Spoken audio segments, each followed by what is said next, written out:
আসসালামু আলাইকুম প্রিয় আমার বাংলাদেশি ভাই ও বোনেরা, যারা ইটালি থেকে নৌলস্তা পেয়েছেন ওয়ার্ক ভিসার, কাজের ভিসার অ্যাপয়েন্টমেন্ট এখনো পান নাই, এরকম ঝুলে আছেন হাজার হাজার ভাইয়েরা, যারা ফেরত পাইছেন পাসপোর্ট, মানে 2023 2024 জমা দিছেন, ভিসা পান নাই, পাসপোর্ট ফেরত দিছে, অপেক্ষায় থাকতে বলছে, এবং স্ক্যান কপি যারা জমা দিছেন তারাও অপেক্ষায় আছেন।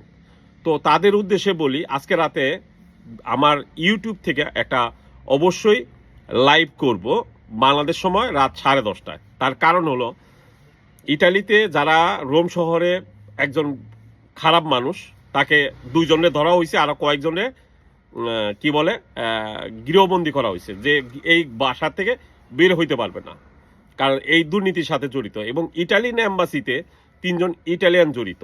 অনেকেই আমার প্রশ্ন করছেন আমার হোয়াটসঅ্যাপে, এগুলা নিয়ে কিছু বলেন।